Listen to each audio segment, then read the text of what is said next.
संध्या की शादी को 3 साल हो चुके थे। वह अपने पति विक्रम के साथ दिल्ली में रहती थी। विक्रम एक बड़ी कंपनी में इंजीनियर था और अक्सर काम के सिलसिले में बाहर रहता था।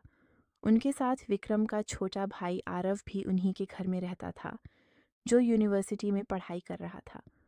आरव शांत, समझदार और बेहद सलीकेदार लड़का था। संध्या के लिए वह बस एक देवर ही नहीं बल्कि एक अच्छा दोस्त भी बन गया था। घर की रौनक कहीं ना कहीं उसी से थी।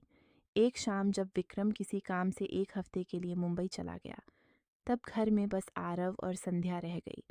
वह दोनों अक्सर साथ में खाना बनाते, चाय पीते और कभी-कभी देर रात बालकनी में बैठकर बातें करते। एक रात बारिश बहुत तेज हो रही थी। बिजली चली गई थी और घर में मोमबत्तियां जल रही थीं। संध्या ने सफ़ेद सूती साड़ी पहन रखी थी, जो हल्की बारिश में भीगकर उसकी तन से लिप गई थी। आरव की नज़रें उस पर अनायास टिक गईं और संध्या ने पहली बार उस नज़र को महसूस किया। तुम्हें सर्दी लग जाएगी, आरव ने धीरे से कहा। संध्या मुस्कुरा दी। तुम भी तो गिले हो, जाओ कपड़े बदल लो। आरव उठा, लेकिन कुछ कदम चलकर रुका और पीछे मुड़कर देखा। भाभी, क्या आप कभी अकेलापन महसूस करती हैं? उसकी आवाज़ में कुछ ऐसा था जिसे शब्द नहीं समझा सकते थे। संध्या ने कुछ पल सोचा और कहा, कभी कभी, लेकिन फिर सोचती हूँ यही जिंदगी है। वो पल भारी था। दोनों के दिलों में एक अजीब सा एहसास जाग रहा था। कुछ था जो छुड़ रहा था, मगर दोनों उसे नाम देने से डर रहे थे। उस रात कुछ नहीं हुआ, बस दो दिलों ने एक दूसरे की धड़कनों को सुना। अगले दिन दोनों थोड़ा संभल कर बात करने लगे, जैसे कि वह एहसास था ही नहीं। लेकिन वो था, खामोश मगर गहरा। वक्त गुजरता गया। विक्रम लौट आया। जिंदगी फिर सामान्य हो गई, लेकिन आरव की आंखों में अब कुछ और था।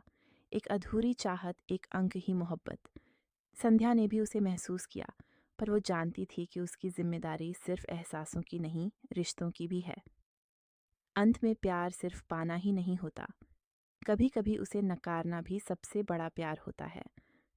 संध्या ने खुद को हमेशा एक आदर्श पत्नी और बहू की तरह जिया था, लेकिन दिल के किसी कोने में एक अधूरी सी चाह थी, किसी के साथ बेझिझक बातें करने की, बिना कुछ सोचे किसी की आंखों में खुद को देखने की।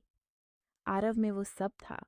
वो सिर्फ समझदार नहीं था, बल्कि उसकी आंखों में एक ऐसा सुकून था जो संध्या को बरसों बाद अपने होने का एहसास दिलाता था। एक शाम जब विक्रम मुंबई में था, बारिश वैसे जोरों से हो रही थी। संध्या ने अपनी हल्की गुलाबी साड़ी पहनी थी, बाल खुले थे और हाथ में चाय का कप लिए वह बालकनी में खड़ी थी। आरव ने पीछे से आकर उसके कंधे पर सर डाल दी। बारिश तुम्हें और भी खूबसूरत बना देती है, भाभी, उसने हल्की मुस्कान के साथ कहा। संध्या का दिल एक पल को थम गया। उसने उसकी तरफ देखा। तुम्हें इसे बोलना नहीं चाहिए और तुम्हें ऐसे देखना भी नहीं चाहिए, आरव ने मुस्कुराते हुए कहा। दोनों हंस पड़े, मगर हंसी के पीछे एक अजीब सी गर्माहट थी। वो पहली बार था जब उनके बीच की हवा में कुछ बदलने लगा। रात को बिजली फिर चली गई। मोमबत्तियों की रोशनी में संध्या बैठी किताब पढ़ रही थी और आरव उसे निहार रहा था। भाभी, उसने धीरे से कहा, अगर हम पहली बार किसी अंज की तरह मिलते तो क्या आप मुझसे प्यार कर पाती? संध्या ने कुछ पल तक उसकी आंखों में देखा। शायद अगर तुम ऐसे ही मुस्कुराते तो शायद दिल हार ही जाती। आरव धीरे से पास आया। संध्या की धड़कनों की रफ्तार बढ़ रही थी। उसने किताब बंद की और आरव की तरफ देखा। आरव ने उसका हाथ अपने हाथ में लिया। मैं जानता हूँ ये गलत है, पर जो महसूस करता हूँ वो झूठ नहीं है। संध्या ने अपना चेहरा झुका लिया, और जो हम नहीं कह रहे वो भी सच्चा है। फिर एक पल के लिए वक्त रुक गया। आरव ने धीरे से उसके गाल पर हाथ रखा और फिर उसका चेहरा ऊपर उठाया। संध्या की आंखें भीगने लगीं और अगले ही पल आरव ने उसके होठों को हल्के से छू लिया। वो किसी आग की तरह नहीं थी, वो एक खामोश आहार था। संध्या ने भी अपनी आंखें बंद कर लीं, जैसे बरसों से किसी अपने की गर्माहट को तरस रही थी। काफी देर तक दोनों एक दूसरे की बाहों में चुपचाप बैठे रहे। बारिश की आवाज़, दिल की धड़कन और मोमबत्ती की रोशनी, सब कुछ मिलकर एक सपना सा महसूस हो रहा था।